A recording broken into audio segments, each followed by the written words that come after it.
Main Street America, like, they don't care if it's AI or something else. They just want to know, what does that product do? You see an HVAC van on the road and it's just Dave's HVAC. You know what they do instantly. Startups and companies, they treat the system of record as an afterthought. Oh, we'll vibe code that in a few weekends, or we'll just integrate with their APIs. I think they're all dead in the water. Back in the day when HBO released something, you didn't need to watch the trailer, you could just hit play and you knew it was going to be good, right? But I like to have that trust with our customers where when we release a product, they don't need to look too closely, they just know it's going to be good. From Mostly Media, it's Mostly Growth. Go-to-market strategist Kyle Poyar and CFO CJ Gustafson share smart takes on growing revenue and running a company, pricing, unit economics, AI, leadership, candid insights for CEOs, CFOs, and CROs, or anyone else aspiring to climb to the C-suite. This is Mostly Growth. Hey, thanks for listening. We'll be right back after a word from our sponsors. Here's a question. When was the last time you really had time to focus on growth and not chasing contract renewals, tracking shadow IT spend, or explaining rising software costs to the board? Yikes! The truth is, traditional spend management is broken. If you're still piecing together data from 5 different systems just to figure out what you're actually spending, while vendors keep on pushing those auto renewals and price hikes, my friend, I got a solution for you. That's where Tropic comes in. Tropic is an intelligent spend management solution that consolidates your spend data and processes into one unified offering, enabling insights and decisive action. It doesn't just show you where the problems are, it helps you solve them. From spotting hidden optimization opportunities like duplicative spend, to automating those painful procurement workflows, to giving you the best market data that turns every vendor negotiation in your favor. Tropic combines smart insights with real human expertise to keep you ahead of the curve. And I can say firsthand because I've used them for over 2 years. Their SaaS platform helps me with price checks. It helps me keep my calendar organized of when renewals are coming up and I can actually visualize it. And let me say, it saves me more than 10 hours a week on vendor management, and we've saved a ton on renewals. I'm walking into the boardroom with a lot more confidence. Isn't it time to turn your spend management into your competitive advantage? Visit tropicapp.io/mostlymetrics. That's tropicapp.io/mostlymetrics. If you run go-to-market, you already know the problem. Your go-to-market data is everywhere. Ads, CRMs, sales calls, marketing, spreadsheets, but you're still guessing what to do next. HockeyStack is the AI platform for modern go-to-market teams that collects all your customer data and unifies it into a single system of action. Then you deploy AI agents that prospect the right accounts, help reps close and upsell deals, improve forecast accuracy, and automate what's already working across sales and marketing. Instead of running 5-year-old processes manually, your go-to-market team finally has agents that understand your ICP, your funnel, and your buying motion, and they execute on it. That's why teams like RingCentral, Outreach, ActiveCampaign, and even Fortune 100 companies rely on HockeyStack to cut through the noise, eliminate wasted spend, and make better go-to-market decisions faster. That's HockeyStack, the AI platform that helps go-to-market teams make space to think and win. Here's a growth tax nobody talks about. Every new monetization model you ship creates a nightmare for your finance team. Add usage-based pricing?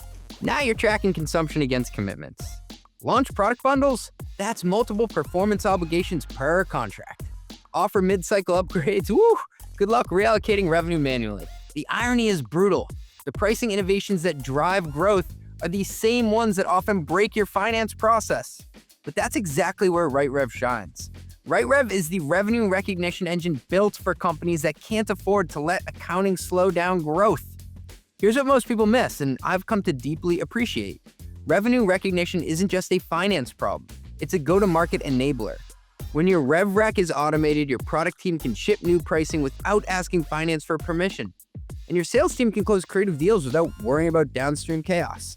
To get up on my CFO soapbox for a sec, I love talking about creative pricing models, hybrid pricing, credits, tiered usage. It's where real growth happens. But I've seen too many companies where the sales team is celebrating a huge quarter while finance is still trying to figure out how to recognize half of it and crying in the corner. RightRev lets you experiment with pricing without wrecking your close process. And honestly, in a world where your pricing model might change 3 times next year, that flexibility is everything. If you want to scale your monetization without breaking your books, visit RightRev.com. That's RightRev.com, where modern monetization meets bulletproof accounting. Welcome back to another episode of Mostly Growth, the mostly serious podcast for anyone who cares about startup growth. And joining us today is Daniel Lang, the CEO and co-founder of Mangomint. Mangomint is booking and management software for salons and spas. They compete in a very crowded category, to say the least, but have done extremely well. Daniel, I think a birdie told me you guys recently passed 25 million ARR. Is that true? That's true. That is awesome. Well, huge congrats. One thing I wanted to raise before we jump into things is I keep spotting AI slop in the wild, and it is like driving me crazy. Like one of the ones that keeps coming up is it's not X, it's Y. Anytime I see that, I just have this irrational like hatred towards AI slop. Do you have any favorite or not so favorite AI tells? I mean, in general, I feel like, there's a lot of companies out there that put AI all over their website and, you can clearly tell, what they're doing, right? Like they don't actually have like a real product, but they just wanted to have the AI stamp on their website, the AI stamp all over the marketing. So I feel like that's the one for me that's always like a bit of a sign where, you feel like the website is more optimized for investors than the actual customers. That's my little pet peeve. I don't know if that's where you were going with it. AI for salons, and you're like, what does this actually mean? It's one of those things where, for our customers at least, and happy to talk about this more later, but like, in the real world with like salons and spas, they don't care what's on the label, right? Like as long as you solve a real business problem for them, as long as you deliver value, could be AI, EI, EU, whatever it is, right? Like they don't care at all. You can put whatever label on there. And I always feel like when you see like, oh, we have like machine learning or LLM or whatever, it's like, who are you talking to, right? Are you talking to the people out there in like the real economy on Main Street America? Like they don't care if it's AI or something else. They just want to know, what does that product do? For me, that's always one of those things that I get very passionate about. I always thought that the trades do the best job ever at marketing what they do, like what the job is to be done. If you go to ServiceNow's website, it is the most ambiguous thing. You have no idea what they sell, but you see an HVAC van on the road and it's just Dave's HVAC. Or my father-in-law owns a hardwood floor company. It's A1 hardwood floors.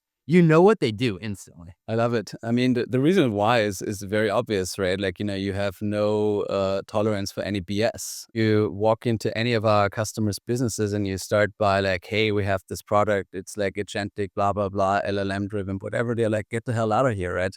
What are you talking about, right? Like, tell me in one sentence what it is that you actually do. It really humbles you. I remember 7 or 8 years ago when we first got started and like, we had some of those early conversations. You walk in there feeling really good about yourself. You were sitting in your corner for weeks and like, crafting the perfect messaging. And then it hits an actual customer and they just like, the eyes glaze over and it's like, oh no. AI in Main Street businesses, my guess is we're not going to have AI cutting our hair anytime soon. AI is probably not going to give us a massage. But like there's probably some ways that these companies like a salon or spa could benefit from AI. Like, is AI a thing yet in Main Street businesses? Is it too early? Where are we? It's not a thing is the short answer. I mean, sometimes, when you go to San Francisco and look at the billboards or when you subscribe to all the Substacks, you might get the impression, oh my God, like AI has like fully arrived now. It's too late. We have over 4,000 locations across the US and Canada. I'm not aware of a single one of them that actually uses an AI agent product for real. I mean, of course, people are playing with like ChatGPT and like, tools and Canva and whatnot, right? But no one's actually using it in real life in any significant way. And it's obviously not for a lack of trying because there's all kinds of like startups that are attempting that. Some of our competitors in our space, they have AI features. But I think the thing that people underappreciate is just how high the bar really is. I mean, you look at a customer service agent, if you're United Airlines and you get to like 80% resolution rate at 10% of the cost, you're like, that's great. You make that decision all day long. But if you're a small business owner, that bar is super high because for you, it's like deeply personal. Before you let an AI customer service agent talk to your clients, your loyal clients that you've worked to acquire over decades in some instances, that bar is like super, super high. And so people think, oh, as small businesses, how hard can it be? It's actually harder. And I think that's the reason why there's such a big gap between the promise of what some of these tools can do and what the actual reality is on the ground today. I guess with that in mind, like, how do you figure out where AI could play a role? How do you do the product strategy around like whether AI is relevant or who's going to win in delivering AI to Main Street? I love this question because half a year ago, everyone was telling me like, how we were all dead. Jamin Ball even had it in his newsletter where it's like long live vertical SaaS or something. And I had to smile when I read that, because in order to get to that super high threshold to have a product that actually works, you probably need 2 or 3 components. Our thesis is that one is you need the system of record. The second component is you need a communication layer. And the third one is the agentic layer. And I feel like what a lot of startups and companies are doing right now is they start with the agent layer and they treat the system of record as an afterthought. Oh, we'll vibe code that in a few weekends, or we'll just integrate with their APIs. And in case they don't let us integrate, we'll just like browser automate it and we'll force our way in. I think they're all dead in the water. These companies have no chance of success.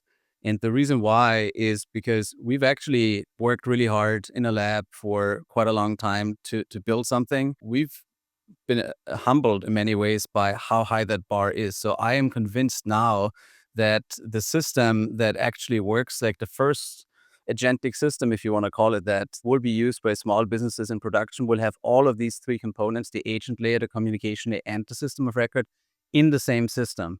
And that's the key point. Like, I don't believe it's enough to integrate them with APIs.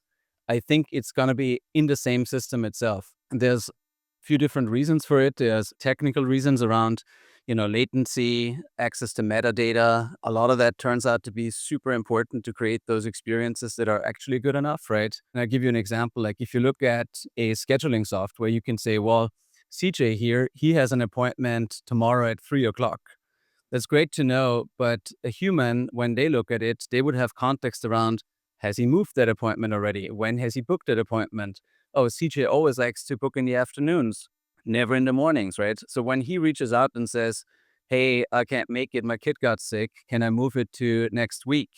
A human intuitively understands so many things that you wouldn't understand just from that basic API. And so that metadata that lives deep in the databases, deep in sort of like the traces of like how the data even got there in the first place, is super important to create agents that actually work. I want to like push you on this a little bit. So you hear Salesforce kind of making a similar argument, right? Like Salesforce says, we're going to be the ones that bring AI to the enterprise because we're the system of record, like we're the CRM, we have the best data, the system of record, they have the workflow, and now they're going to have the agent layer. But like, I don't know if everyone's bought into this view that Salesforce is going to be the one that innovates and actually brings AI, especially around things like customer success or sales and marketing. Why are you so convinced that this is going to be the case, at least in vertical SaaS? Salesforce specifically has a different problem. I think their problem is that, yes, they have the data, but they have the data at the end of the decision tree. In our case, for example, in Salesforce, we would have the information of how much is this customer paying, or, what products have we offered to this customer in that quote or whatever. But it does have no information most of the time, the way people use it, about how that got there in the first place, right? From Salesforce's perspective, they can see like the steady state of what the data is, but not necessarily how it got there. And that's partially also why I think that second layer, that communication layer, is crucially important too, where you need to be in the way of how these things actually happen, right? Like where these decisions get made. And a lot of times in enterprises, that happens in Slack, that happens in one-off conversations on Google Meet calls. You need to be there as well, because that's actually where a lot of that data lives. And so I think, with Salesforce specifically, they might just run into the problem where they see the end result of that, but not necessarily everything that went into it. And now if you're thinking about agentic systems, what you're essentially trying to do is in many cases, replicate the intuition or the nuance that a human understands, because they have all of that knowledge from previous conversations, from the 17th message of the Slack thread 6 months ago, right? And so unless you have that as well, you'll basically always have an agent that is as good as a junior employee on their first day. It'll never get better than that unless you have all of that context around it as well.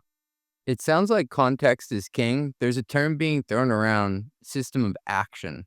It sounds pretty distinct from system of record. What's your take on that? what I was going to say, why I think that communication layer is so crucial as well, like those three pieces: system of record, communication layer, and agentic layer. The way we think about building our product and this new product that we've been working on is very much like in a Waymo, where a lot of companies today, when they introduce AI, they kind of like do the Tesla thing, right? Where it sort of kind of drives ish everywhere, but not really. You wouldn't want to go to sleep for sure, right? But you get into a Waymo and it's like very narrowly constrained areas where it can drive.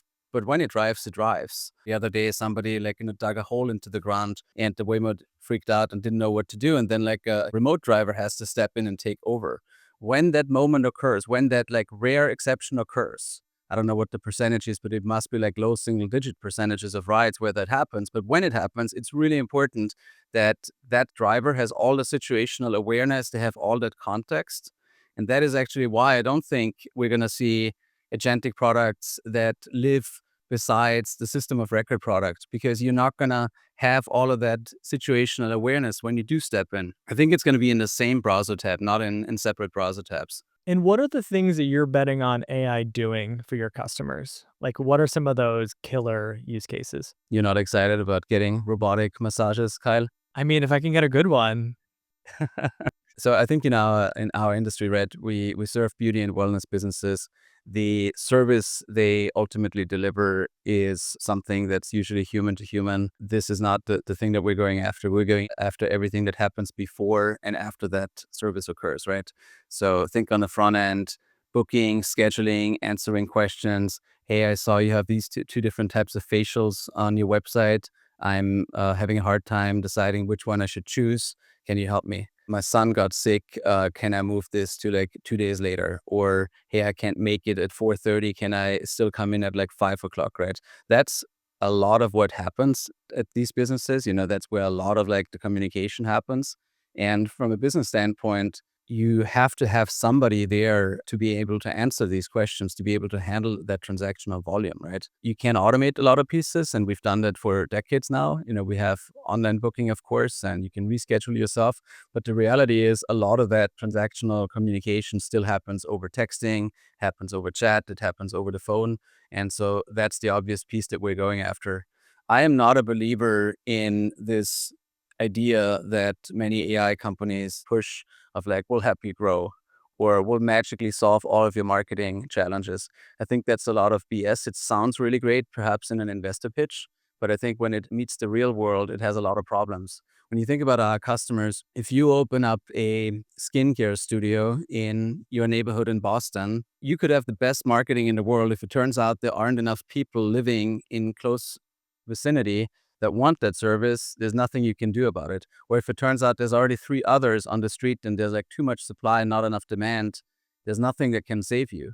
So I always say that for our types of businesses, 80-90% of their success is determined by location, by the quality of the service they provide, by pricing, by their own product market fit, if you will. Very little is actually determined by how good is the booking flow and can you take out that one extra step.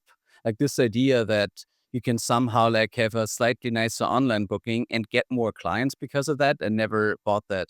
And so we've always been extremely careful. If you go to our website, we don't claim anywhere that we help you grow your business. Virtually all of our competitors, that's their main claim. And it sounds great at first, but I think buyers in our industry, they've bought software now for decades. They are cynical about this. They're like, sure, yeah, you'll help me grow my business. What else do you do for me? Do you make me coffee? Do you get me more revenue? Like this all sounds great, but nobody actually believes it, right? And so we've always been like very specific about like, okay, what it is that we actually do. And I always like products that solve something that businesses already know they need and where it shows up on the bottom line immediately. And so in our case, that means if I have 15 employees and 2 or 3 of them are overhead in finance speak, and basically just people that I need to pay to answer the phone 2 times an hour, that's a great saving that shows up immediately. And by the way, if you go around the country and ask any small business owner, what's your number one business problem? There's a very good chance they'll tell you it's labor. I can't find enough workers. So this idea of like, oh my God, we're like, displacing all of these workers. Sure we are. Yes, we are in many cases, but there's already a labor shortage to begin with. And for many people, like a job that they didn't want to have in the first place. So That's what we're going after. Essentially, you're talking about like a layer cake strategy, right? Of start with a system of record, then get into the communication layer, and then now you're on the agentic layer. Kind of only works if you can win as the system of record, but like that's not something customers want to swap out anytime soon. Like feels like a really big decision and a lot of work. They might even be locked into like pretty onerous contracts, might not be able to export data. It's not the number one thing as maybe a business owner wakes up thinking about. If you're going to win in these acts, like how do you convince someone to swap out a system of record? I think this is actually very exciting for us because I do believe that we will be among the very first and perhaps even the first company that has a agentic product that actually works for SMBs. And I think when you see it, people will be like, oh, I do want that. And I'm willing to accept the cost of switching system of records. Because you're absolutely right. I mean, we've had this problem for 7, 8 years now, right? Where we could show up and we could objectively tell someone like, look, this is better than what you currently have. And they would agree with you. And they would still not overcome the inertia of just sticking with the current system where it's like, it's good enough, right? Unless you have like a massive pain that you solve or you have like, a massive lever, you're not gonna, all of a sudden bring people to market who weren't already shopping beforehand. But I think this is actually about to change. That's why we're so excited about the next 18 months, frankly, because in our space, and you alluded to that in the beginning, it is crowded, but it's actually been getting less crowded over the last few years already. And I suspect that if you check into our space 2 years from now, it'll be a lot less crowded than it is today. Many of the companies that are in the current generation of cloud, SaaS, vertical SMB, beauty, wellness, I don't think they're going to be relevant anymore 18 months from now because most of them are not going to have the R&D. They're not going to have the talent. They're not going to have the pieces of that system to have a product that is competitive. And so then what do? They go die a long, slow death in the hands of private equity, probably. You can't M&A your way out of that problem because you can't just like buy one of these like startups that has like an agent and plug it in because of that initial problem of it has to be in the same system to begin with. And so I think that field will shrink a lot. And you'll probably have, my guess is like 1 or 2 players in each of the segments in beauty and wellness that will be the clear leader. Daniel, for the benefit of listeners, can you just give them an update on which product you started with at first and then the sequencing of what you layered on after that? I mean, we started with scheduling. We basically said this is now all the way back in 2018 when we released the first product. It was all about, okay, how do we make it easier to manage, to schedule, and like solve all the friction points around that. To this day, we are still the only major software that does not require a login to book an appointment, and it feels like magic the first time. It's so interesting to me that none of our competitors have copied it by now. Because if you go ask any of our customers, they're all like, oh my God, this is incredible. Like all of my clients tell me it's so easy to book an appointment. We've just like done the boring stuff for a really long time. Like it did not sound sexy at all. Like, we have a better scheduling system was not a hot pitch, not even in 2018. Over time, what happens is when you deliver really good product and you really focus on customer love and that sort of like long compounding thing, you end up building a great business. There's a lot of things that we've always done very differently. We've never had contracts. Most of our competitors at our price point have like 12 months or longer contracts. Another thing is everyone always talks about how amazing it is that in vertical SaaS, you have data gravity. It's so hard to get your data out. So therefore the switching costs are high.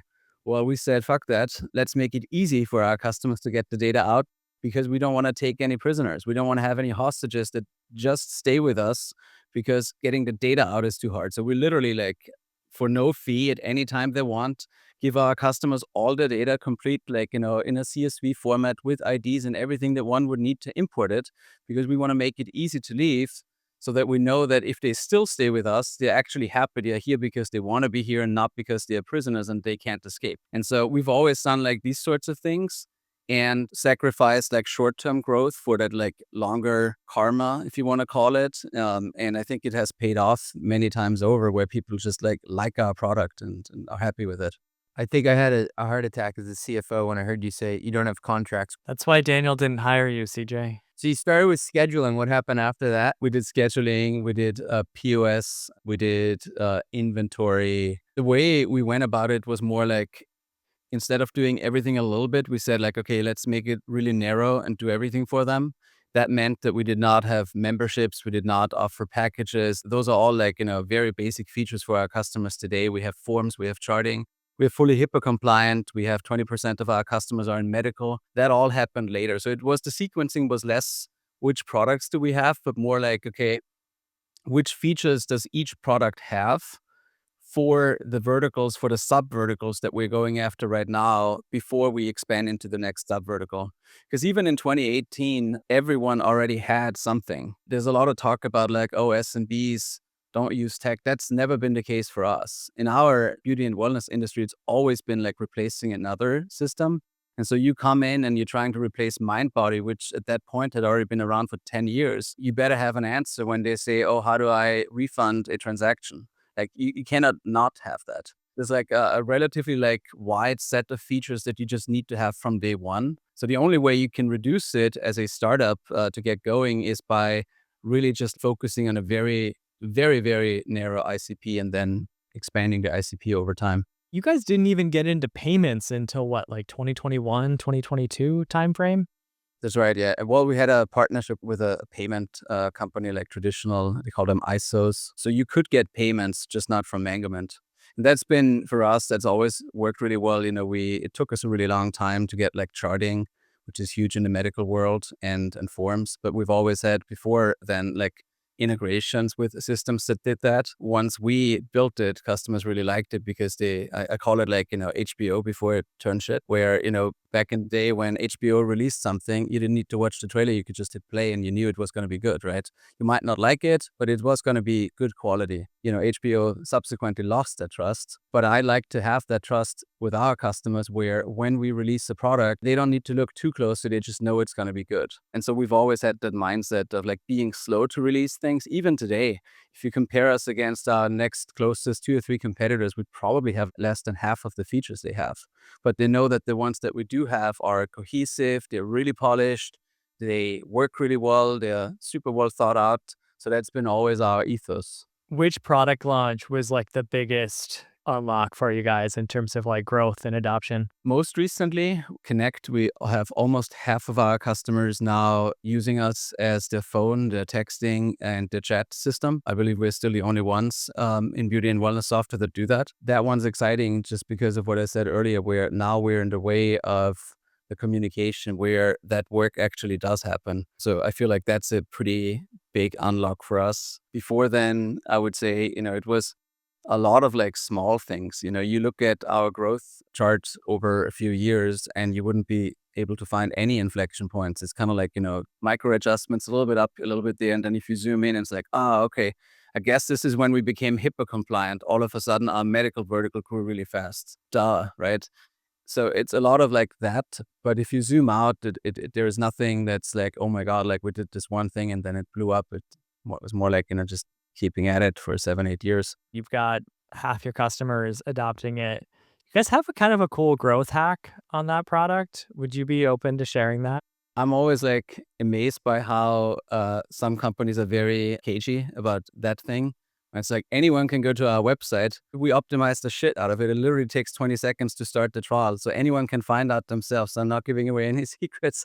So the growth hack is, you get a phone number immediately when you sign up for a trial. We do a lot of work to make that happen and intuitive. Then what happens is, from that phone number, we start sending messages and people inevitably will reply to those messages or they make a phone call. And so as the business, we show you those messages and you get that for free. You can actually respond to these messages as well, but only so many. And if you want to do more with it, then you have to upgrade. So it's a fully PLG driven adoption of the product. As you know, we don't have any CSMs. We don't do any let's hop on a call and upsell you. And for us, that has always worked really well. I mean, we do the same thing with payroll, where we basically said, in order to get people to switch from ADP, Paychex, Gusto, whatever, to us, the product has to be really, really good. But also it has to already be in the way of something they were already doing anyways. Hey, Daniel, something that we were always trying to figure out at Parts Tech, which was also vertical software, but for auto mechanics, is could we afford to send a sales rep on foot into a garage and try to pitch them on buying our product? And I've spent a lot of time around gyms in my life, and I would always see the mind body rep come in and try to, catch the trainer in between people or talk to the person at the front desk and convince them to switch over. Would you ever send sales reps on foot into places? We decided not to, and I'll tell you why. There is actually a bunch of startups or failed startups, I suppose, in our space that over the years have tried this exact approach.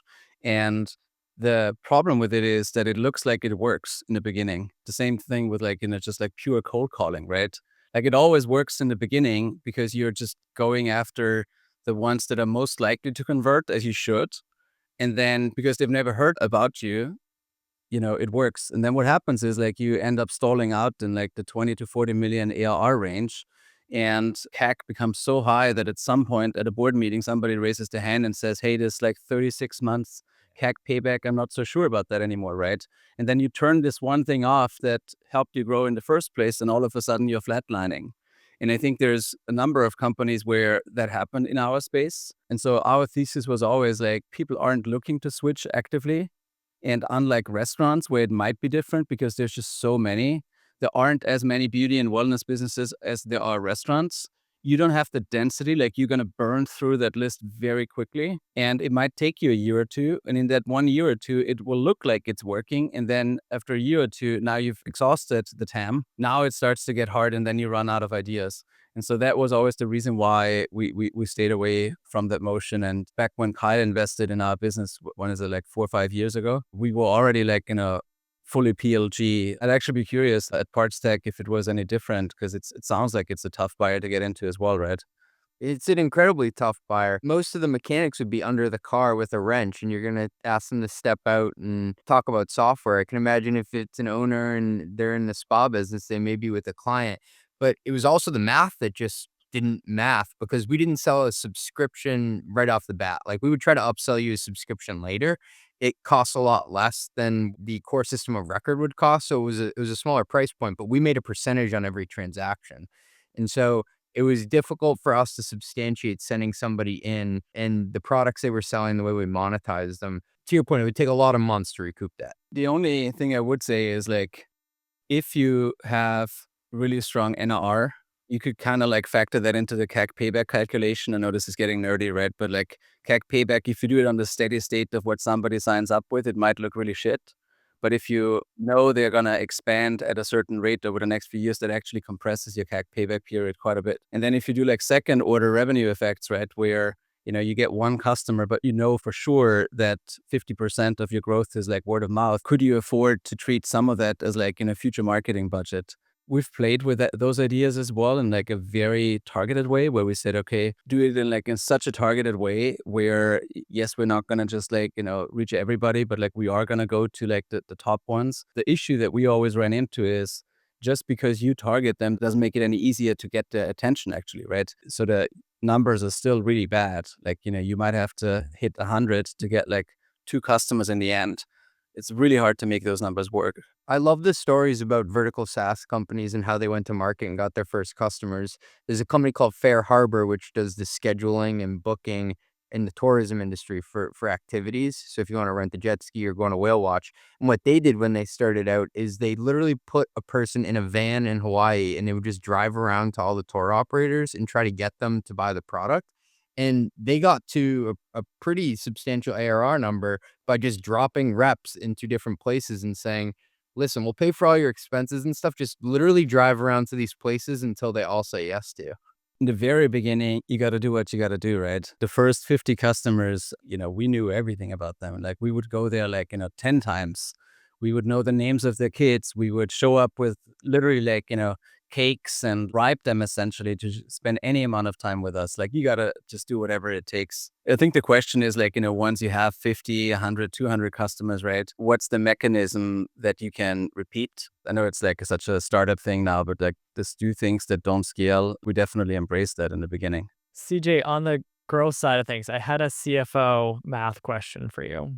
Now, if you were a Series A company, would you advise spending 1/3 of your cash to buy a media company in your space? Yeah, I gotta go. I have something planned for later today. Tell me more. Is it a newsletter for finance people? Because then maybe the math. Nice. I do find that investment to be such a one that almost no other founders would have made, but I think was a really smart decision on your part. Man, I was definitely sweating bullets for a minute there after the acquisition. But now it looks genius, and now it looks like, we had it all planned out all along. So I take credit for it. The reality is, what Carl's alluding to is when we had $6 million of cash in the bank after OpenView gave us that money in 22, I called up Sanjeev, who was on the board, and was like, hey, man, you might want to sit down for this one. But how about we spend 2 million of those 6 million to buy a company? And the rationale wasn't actually super clear. I mean, we did all the spreadsheets and the models and stuff as one would. But at the end of the day, it was much more of like a principled decision around like, well, even if we can't say for sure how this is gonna return in terms of leads and CAC payback and whatnot, right? We know that it's good to have an audience and it's good to have a media presence with the buyers that we're trying to reach. I don't know yet in all the different ways of how that's going to benefit us in the future, but I know it's going to be a good thing.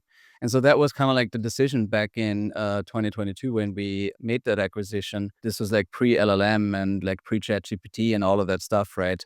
Turns out several years later that, yes, it is in fact very good, if you have a large YouTube presence, as you guys know, or if you have a really strong SEO, which then naturally translated to good positioning with the LLMs. I mean, you go on any of the major providers and ask for advice on which software to buy, pretty good chance they're going to reference, in our space, our own media property as advice. And we take it very seriously. Like if you go there, it says very clearly, it's powered by us. We put a disclaimer at the top, at the bottom. Believe it or not, we try to be very objective about the content that we do in terms of comparisons. We don't try to be just like, oh, you should buy Mangomint 100%. That's not what we do. Sometimes our team is surprised by how positive we review some of our competitors. And the funny thing is we've gotten a number of cease and desist letters from our competitors whenever we put out a review. And I'm like, rather than putting your lawyers on this, watch the damn thing because it's actually very positive. You might actually like it. If you watch that video, you might find oh, they're really promoting us here, where I'm looking at it and saying where are you going with this? So all of that is to say that you have to be a good steward of it. It's not enough to just buy a property like that and milk it for SEO. I think if we did that, it would depreciate in value very quickly. But the reason why it's still relevant and why sources keep referencing it is because it does have that sort of objectivity to it. How did you come up with a valuation in a negotiation? Did you base it on number of subscribers? Was there any back of the napkin there, or was it just this is an amount I think is fair? CJ is trying to figure out how much he's worth. I flew to London. I sat at a bar with the guy, and he said, this is the number it would take. And that's pretty much how it went. All right. In this case, it's really hard to come up with a comp. I mean, HubSpot. Yeah, HubSpot had bought The Hustle. There were a few of these types of media assets, although most of them were from pretty big companies. Like Pendo had bought Mind the Product. It was generally unicorns that had raised a bunch of money and could spend a few million. Didn't see many that were doing it at Series A. It's really hard to make the model work. That's why I liked it as a principled decision where there is no spreadsheet where you could have definitively said yes, this is a good thing back then. But sometimes, you break it down into first principles and it's okay, we're selling to beauty and wellness companies. Here's a media asset that has tens of thousands of followers. What else do I need to know?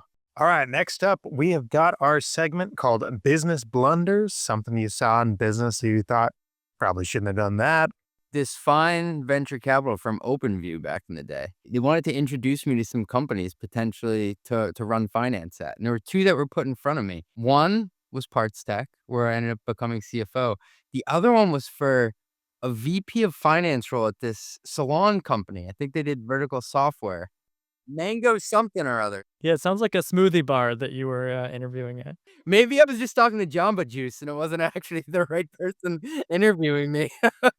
So my business blunder of the week is that I got my ChatGPT year in review. Now, everyone and their mom has a year in review this year. We knew it was going to happen, but it really happened this year.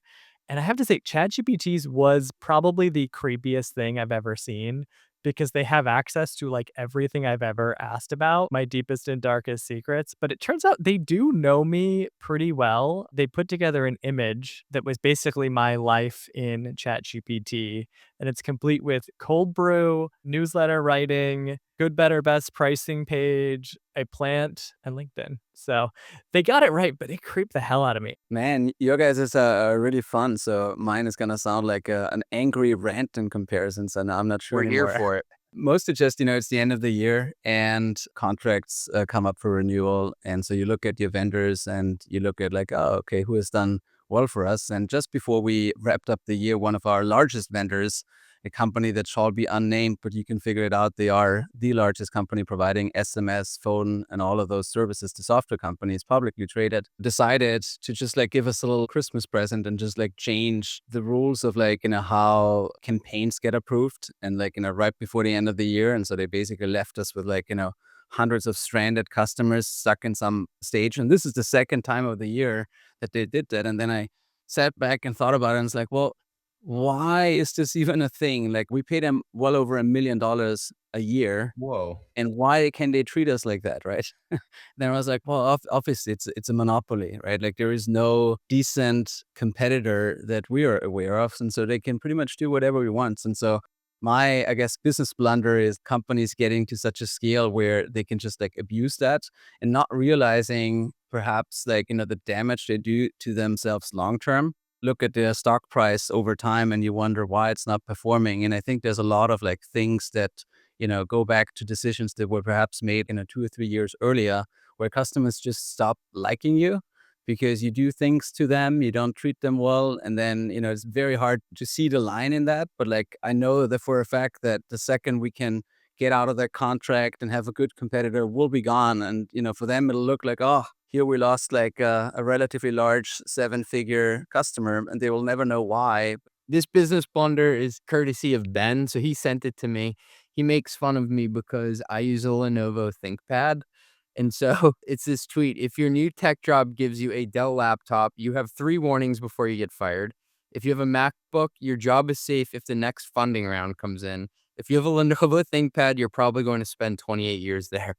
Well, I have a Lenovo ThinkPad as well, so I guess I'm going to be spending 28 years in growth unhinged as well. I was getting lunch in Mendocino Farms. It's this amazing sandwich place, like fast casual in San Francisco. The manager of Mendocino Farms and me both run companies off of ThinkPads, so staying strong. CJ, I got our VP of Finance to switch to an iPhone after I harassed him for well over 2 years. So basically, he was the only one on our exec team who did not have an iPhone, and it just like kept annoying me so much. And I'm like, dude, like if we close the Series B, promise me one thing: you're gonna have to switch to an iPhone. So that's the deal that we made. Well, if your VP of Finance uses a Mac, you're probably going to jail. I keep hearing from our FP&A team how much better Excel works on Windows. Like they just won't shut up about night it. and day. All right, next up, we got something that we tried this week. Could be a tool, could be a website, could be getting your kids to go to sleep a little bit earlier. I don't know. The closest thing we as newsletter writers have to a system of record is like the newsletter platform we use. It's like how we run our business. And I had been on a platform called Substack for 5 years, and I switched over to a competitor called Beehive. Not the most fun to change a system of record, but like in the grand scheme of things, like much more doable than I realized. They have like a white glove implementation help, and it took less than a week, but like I'm already feeling the benefits of all the extra things that I was like frustrated about and can now do. It's worth the pain so far, and I'm excited to start taking advantage of it. I hate to publicly ask this, Kyle, but would you be open to recommending my newsletter? I don't know if I can trust you, CJ. Daniel, you try anything this week? I started using Gemini 3 since everyone was telling me how amazing it is. How it's killing ChatGPT. It's okay. The realization or the meta learning, if you will, that I had is like, they're all good enough now. I probably will keep using ChatGPT just because of the thing that you shared earlier, right? Like, it just knows me so well. Or I can go in, ask a very succinct question, and it'll just answer it because of all the history it has. And so I feel like, they are all so good now. Like I use Claude for some things as well. But they're all already so good that I don't know that like a model improvement will get me to switch between any of them at this point anymore. So, I mean, I like Gemini 3, but I probably won't be using it. Isn't it crazy that the models could become the commodity at the end of the day, that they're all just as good? And essentially, it's the system of record that's making it valuable. 'Cause it has Oh, all the context about you. yeah. Bringing it full circle, guys. I hate it when he does that. Thanks for joining us, Daniel. Hey, thanks so much. What a bummer, CJ. This could have been fun, but you ended up doing okay, so. It all worked out for all of us, right? Mostly Growth is a Mostly Media production, executive produced by Ben Hillman. That's me. Nothing said on this podcast is intended to be business or investment advice. It's the sole opinion of CJ, Kyle, and Ben. Just some guys who love talking growth, mostly. If you like this podcast, hit subscribe, give us 5 stars, or hit like. The algorithm overlords thank you. Drink water, call your mom, and have a great day.